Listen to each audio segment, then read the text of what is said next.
Okay, morning guys. So I want to talk about a principle of seeking God first.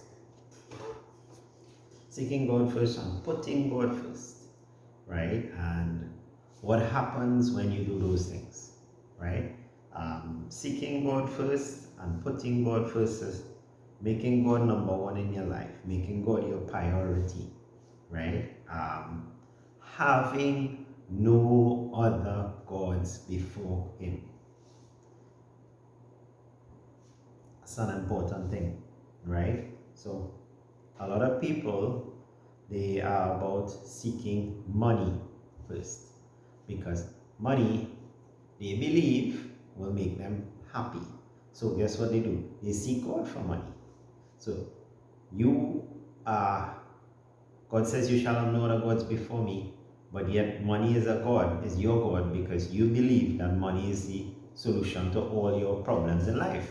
So you go before God to ask Him for money, right? And God is saying to us, and you're not seeking me first. You're seeking money. You're seeking me for money. Seeking me first is understanding that I can give you way more than the world can give you.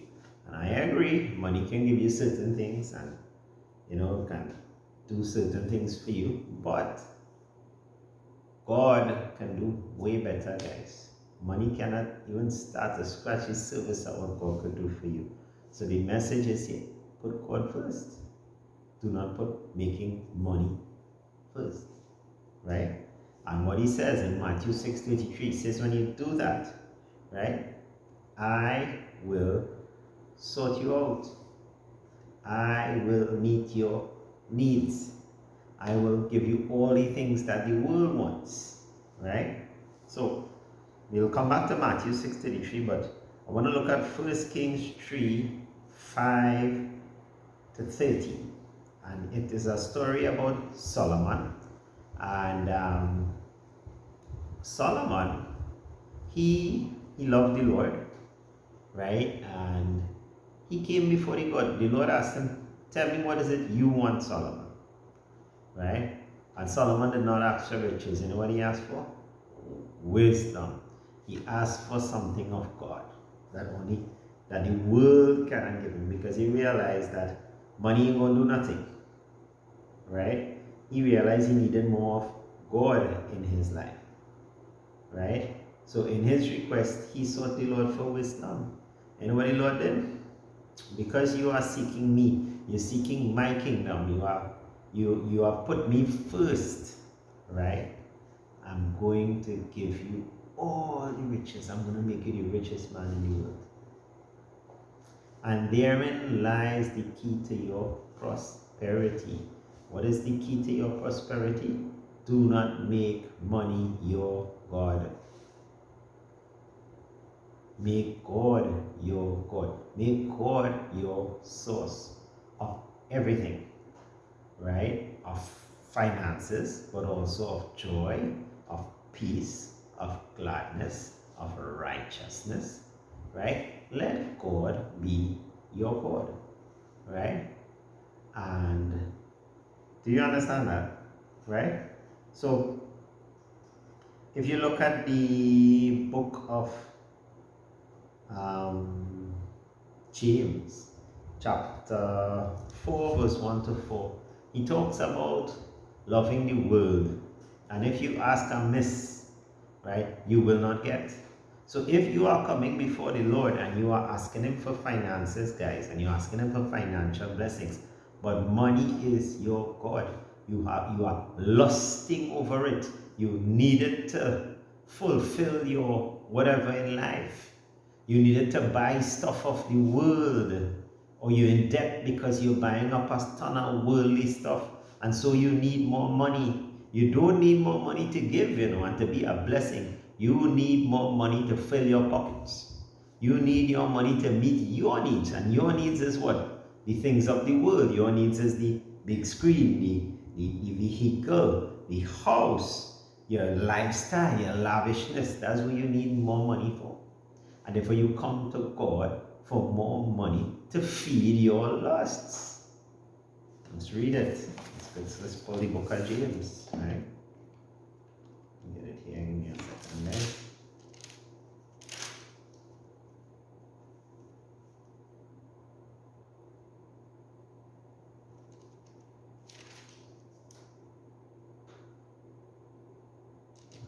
Peter, it's James, right? Yep. He says, you lust and have not, you kill and desire to have and cannot obtain. Ye fight and war, yet ye have not, because ye ask not. Ye ask and receive not, because you ask amiss, that you may consume it upon your lusts. You adulterers and adulteresses, know ye not that your friendship with the world is enmity with God? Whoever therefore will be a friend of the world is the enemy of God. So, what is he talking about here, guys? You do not be lusting over the world and the worldly things, right? Don't be coming to God and you need this and you need that, or you come to God and you see some let's say you see some female you really like, you find she looking real good, you come to God, I want this person. Why you want this person? You want this person out of lust. You don't want this person out of is a good person, a decent person. No, you want this person out of lust, and you want God to bless that. God, I want this job, I want this promotion. Why? Why you want that for? You want it so that you could feed you could expand yourself and feed all your lusts and be able to buy whatever you want and spend however you want. That's what you want that for. God, prosper my business. Why? What is your reason? Your reason is that you want to put more in the bank.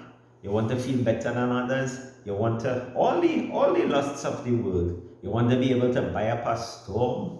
Is that why you're coming to the Lord and you're asking Him for stuff, oh guys? If you come to the Lord and you're asking for something, right? To feed your lust, He is not going to entertain that. So you have to come to God. When you're asking God and you're asking for something, it is for the right reason. If you're asking Him for something because you believe that is what will satisfy you, you believe that is what will please you, He's not going to give it to you. Why? Because you cannot find satisfaction in anything other than Christ. You're asking Him for a spouse. A spouse is a good thing. You want that, but why you want this spouse? You want to have a family. That's a good reason. But if you want this spouse because you believe that if you are in a marriage, all is going to be well, life is going to be happy, right? If I just get that, I'm going to be blessed. Guess what, guys? It's not going to make you happy. You're not going to be blessed, right? Cool. So if you want that spouse because you know it's the right thing to do, you want to settle down, you want to have a family, you want to be a good father, you want to raise good children, you want to be a good husband, right? All is well. All right, guys, are you catching this, right? If you, as I said, if you want increase, right, because you want to live up a storm, right? Get your reason right. Why do you want increase? Lord, I want increase because I want to be a blessing, not because I want more stuff and I want to buy more stuff and I want to be a big boy. God ain't going to support that. I'm teaching you guys how to prosper. Solomon learned it. Solomon became the richest man. He didn't have to do nothing. God made Solomon rich. Trust me. God brought riches to Solomon. It had a lady, the Queen of Sheba. She just came and brought tons of pounds of gold or whatever, and she just gave it to Solomon. That's what God will do for you. But He says, seek my kingdom. Seek me first. Put me as number one. Don't put money as number one. Right? Put my stuff as a priority over your stuff. Right? And I'll take care of everything for you. All those things the world wants, I'll give it to you. And the reason I'll give it to you is because you're not lusting over it. It's not gonna, if you're lusting over it, it becomes your God and it is going to destroy you because you are going to serve it. Anything you are lusting over, you have become a servant it. That is your master, and God is not going to be part of that thing. Right? Are you going to give your child sweetie because they're lusting over it? It's not good for them. Right? If they can do without the sweetie, they want it, they need it, they're lusting over it. Am I going to give it to you? No, I'm not going to give it to you. Why? Because I'm feeding into your lust. Why would I do that? Right? So why would God come now and feed into your lust? You know, if you just see it once in a while and you say, Daddy, I can get that. Yeah, cool. I know you're in business for that. Take that. Right? But if you're living for that, and I'm going to give you that. Do you understand that? So we cannot lust after the things of the world, guys. Because if we lust, he says in verse 4, you will become an enmity with God. How can God give you those things when you're lusting after it? He can't. He will not. Because it will become your master. God will not prosper you. Right? Cool? He did not prosper. You know why he gave Solomon? Money wasn't Solomon's God. God was Solomon's God. Right? So when he got all that money, I know he did some stupidness because he was trying to see what the world was like, right? He was experimenting. We'll read it in the book of Ecclesiastes, right? But money wasn't his God, so God could afford to give him. Right? Would you give a child who doesn't understand that money can destroy him? Let's say you're 21-year-old. Would you give him 10, 15, 20 million dollars? He would go crazy. Right? He would spend up a storm. But if your child, he would buy up everything that he could see. But if your child understood that those things cannot make him happy, right? Having those things is just fluff, right? You now can say, hey, here, hold on. You will handle it properly, right? You will use it to be a blessing. You won't just use it to go there and just feast your eyes and take anything you want. You give somebody $1 billion and see what they will do, guys. They will go and buy a yacht. They will go and buy a house. They will go and buy how much car, Lamborghini, right? They will go and buy a house in Spain and Dubai. And you get them that money, see what they'll do, right? And go give a little bit. Hold on. Isn't that what you do? Why? Because you want to feast your eyes. You want to feed your lusts. If God could trust you with his money, guys, he'll give it to you.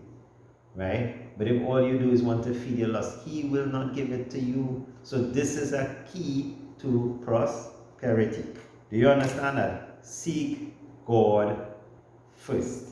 Amen? God bless. Lord, thank you for your word. Thank you for teaching us.